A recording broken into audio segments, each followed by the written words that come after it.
Good afternoon, friends. I'm Elizabeth Beelman, and welcome back to Unearthing Shadows Light. Sorry for the MIA. The end of year was definitely a marathon run, and I'm assuming that if I've gone through the marathon run, then the collective is also going through it, because we are, again, all mirrors for one another. So on my end, I was dealing with my Nana's end of life. I was able to be there for her throughout the duration and while she crossed over. So for me, death means change, correct? So when you go through a profound experience like that with a loved one who, my Nana was a legend, just full of love. Like, she was born on All Saints Day, and that's not a coincidence. She had 9 children, 15 grandchildren, almost 22 great-grandchildren, because my cousin is pregnant. And she just birthed an army of love. So I bring this up and touch upon this quickly because in this time frame, I realized what it meant to be a part of the collective even more, especially through my family, and how much love we have for one another, and even through, disagreements, misunderstandings, etc. So I feel like a lot of that is being brought to the forefront right now, going through the transitional part of things, understanding that death is change. Because in the tarot, like, death doesn't mean somebody's gonna die. It can if it's paired with other cards, but if it's just by itself, death means change. And energy in physics, you can't it cannot be destroyed. It just gets transformed somewhere else. So in all actuality, technically, we don't die. And that's something you guys can look into on your own time, and I'll touch upon it again at some point. But speaking of that, speaking of being in that energy of the movements and the changes and the shifts, we are ending. The full moon was on the 6th. For energetically, it's 3 days before and 3 days after, so you're still feeling that energy. It was the wolf moon. It was in Cancer. Releasing emotions is big, especially with it being in Cancer, and remembering how much you've grown, especially since this full moon hits right at the beginning of 2023. So happy New Year, everybody. But yes, there's a reason for the Cancer moon being at the beginning. And the wolf moon in general, wolves are they're pack mentality. And what's the collective? It can be a pack mentality. So it's fitting. They ask you to understand, taking that full moon energy and understanding where you've come from, and that you had a roof over your head, you had food on your table, you had, even through trials and tribulations, it's just asking you to understand that there may have been certain things where you were in survival mode, but you have made through to 2023. Like, here you are. So be grateful for that, and really sit in gratitude with that, and be easy on yourself. January is asking you to take it easy.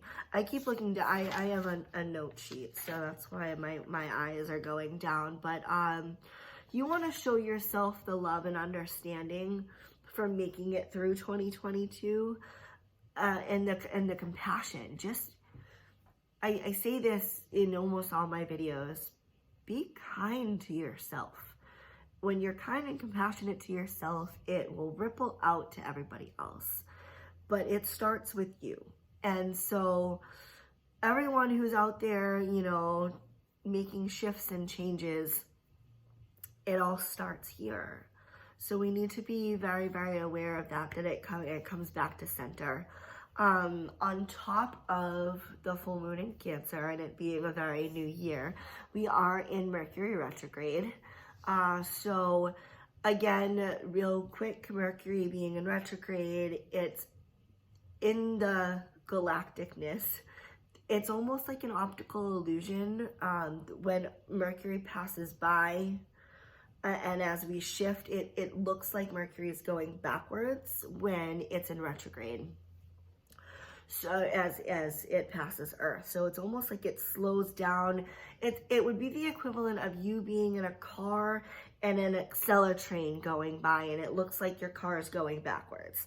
Or it could trigger that optical illusion. So that's Mercury. Everything kind of falls out of orbit and goes backwards.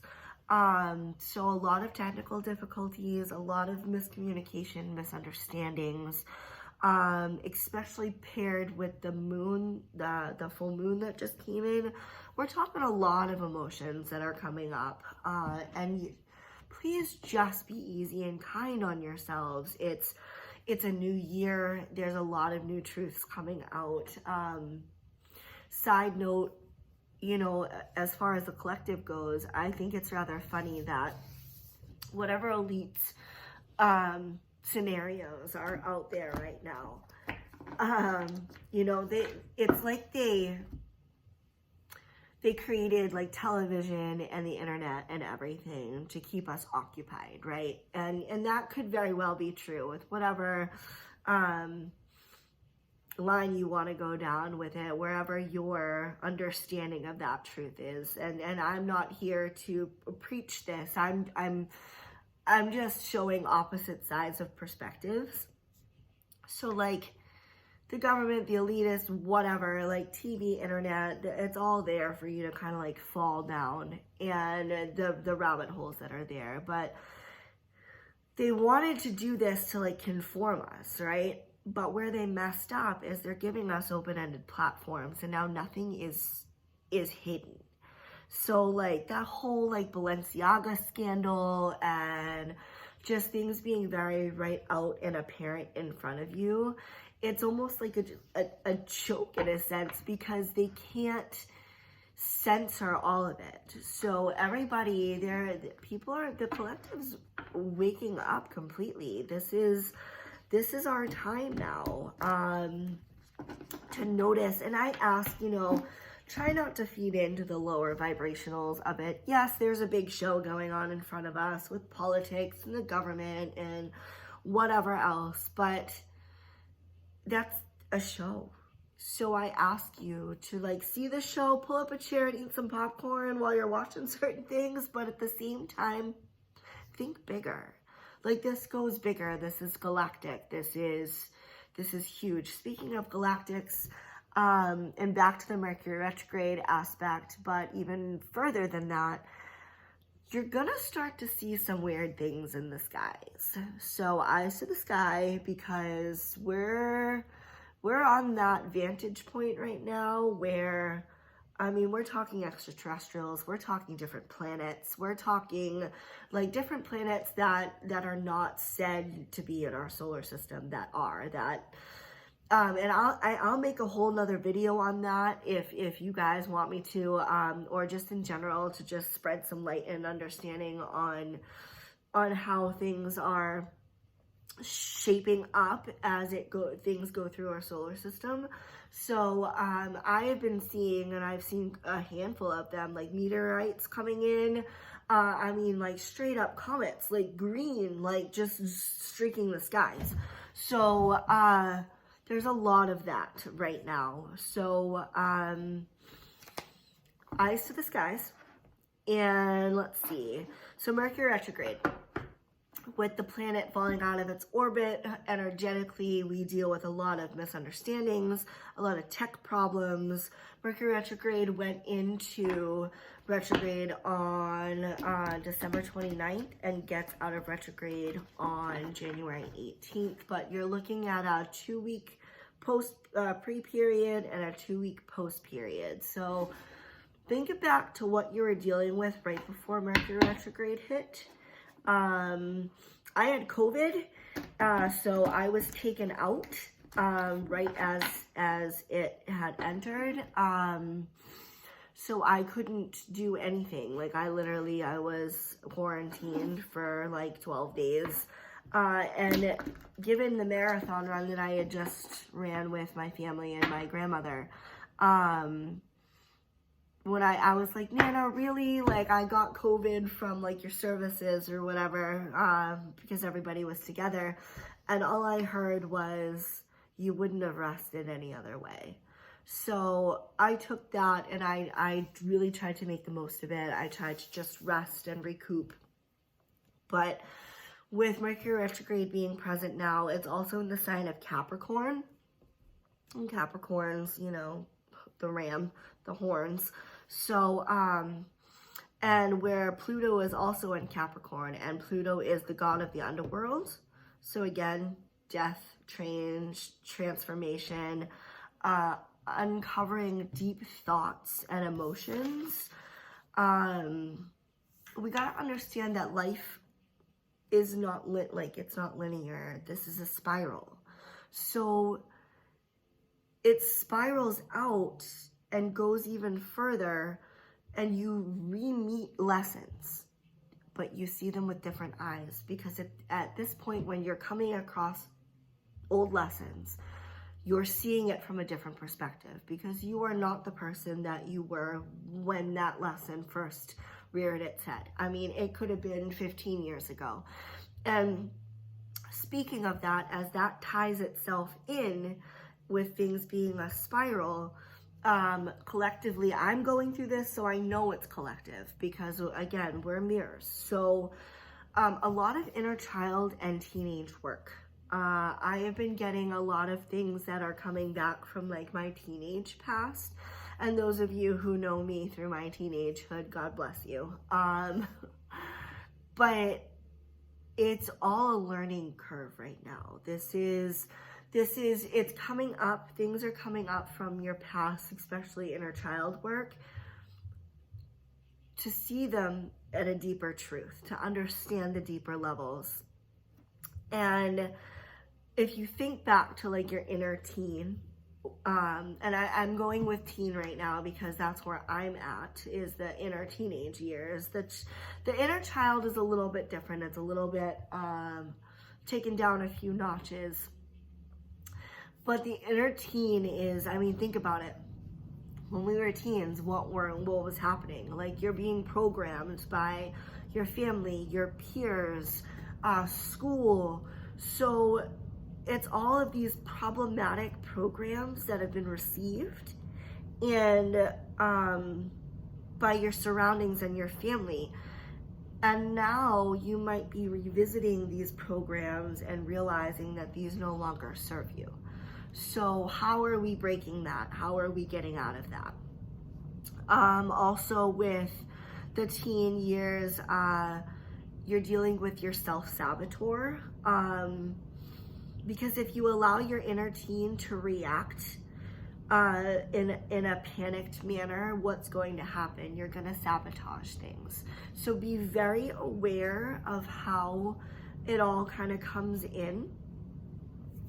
And also too, like your shame and your darkness comes from your teen years. A lot of stuff that we've learned or traumatic events may have happened in childhood up to teenage years. So you're reliving that aspect, feeling like you're alone, like you can't trust anybody.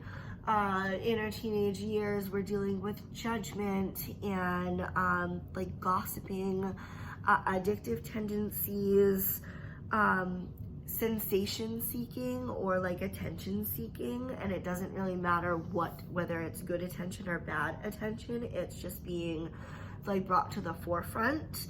Being quick to anger, the pecking order. And I thought this was interesting because I just gotten in touch with one of my very dear friends who I was a friend with growing up as a teenager, and we talked about how our friend group, in certain instances, there was this one-upping, like this pissing contest, especially between me and another girl.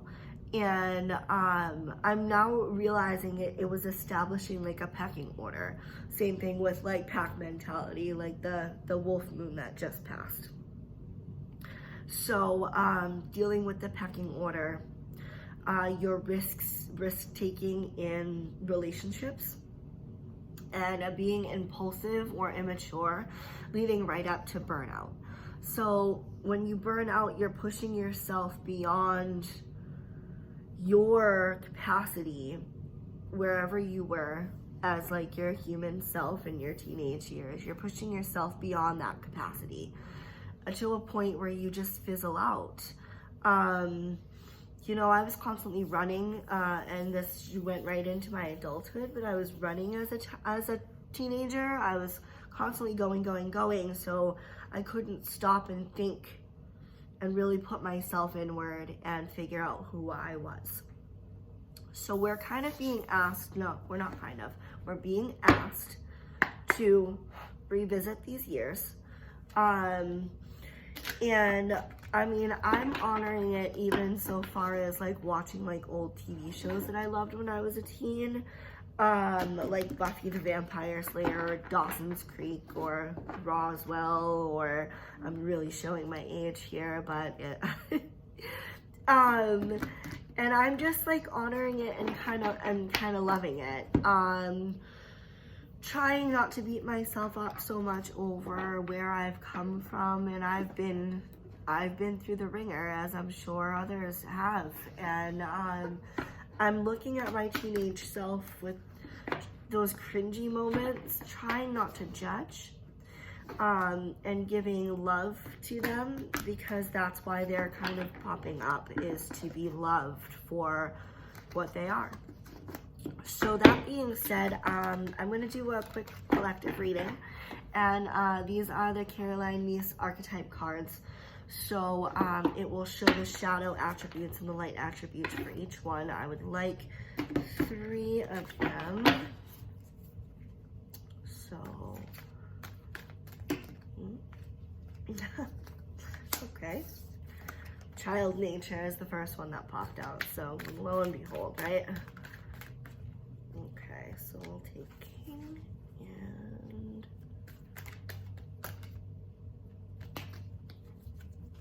Okay, so 4 came out. All right. So the first one, we have child nature. So that's that inner child work, that teen work, that friendships with animals, communication with nature spirits. That is the light attribute. But the shadow attributes are tendency to abuse animals, people, and the environment. So thinking back to like your inner child work or your inner teenage years, when you realized that you had power or sway over somebody back then, and it was one of the first times that you were able to step into that power, a lot of us had no idea how to use it. So a lot of it became manipulative. Our persons, places, things, trying to understand where it all came from. So that makes perfect sense in what I'm touching upon. And then the second card that I got is King. So the light attributes are enlightened, benevolent leadership, benefiting those in your charge. The shadow attributes are excessive feelings of entitlement, rulership without restraint. So this goes right along with what I just touched upon. As you are a child and you're realizing your relationships and what has been put on you by family dynamics or friends or, peers being out in general. The shadow attributes are like you feeling entitled to things. But if you can shift that perspective and meet it with the light this time around, it's benefiting those in your charge. So taking the dark, pulling it into the light, and understanding the deeper aspect of where we're heading as a collective. The third card is Monk or /Nun. So the light attributes are selfless devotion and single-minded dedication to spirit. And then the shadow attributes are negative judgment of the physical world and excess piety. So again, goes right along with what I just said about how your family, like where you've come from, explains, and you can pass your judgment on it. Like, we knew no better growing up. We only knew what, because we took from the people, places, and things that were around us. So we took that information and we brought it inward. And now, as we're adults, we're being asked to reassess this. What was brought in your teenage years? How were you entitled back then? How has that shifted now? There's a lot to look at and unfold, and everyone's story is very, very different. So I'm just bringing a broad understanding, and it's up to you to dive a little bit deeper. If you need help with that, please reach out. unearthingshadowslight@gmail.com. It's exactly how it's spelled, unearthingshadowslight@gmail.com. Please message me, or you can DM me via Facebook, Instagram, TikTok, and I can help you work on those things. That's what this is about, is unfolding to deeper truths of the non-egoic mind, getting that out of it so you can step into your power completely. The fourth card is Poet. So the light attributes are expressing your soul's insights in symbolic language, and the shadow attributes are turns a lyric gift to negative or destructive effect. So I take that as the shadow attribute is taking any narrative or lyric and turning it into a destructive aspect. Maybe telling yourself you're not worthy, you're not loved. Whereas the light attributes, you're expressing yourself, like I just touched upon, understanding a deeper meaning and truth for your own being as a person. So there's a lot to unpack. Let me know in the comments if you guys are dealing with this as well. Just revisiting certain aspects of your life, seeing deeper things at a deeper level, deeper truths to old paradigms. And that's another thing. The old paradigms are falling away and new ones are being made. So be easy on yourself for January, please. Like, just take everything in stride as best as you can. And I'm here if you need me. So thank you so very much, and have a great and wonderful day.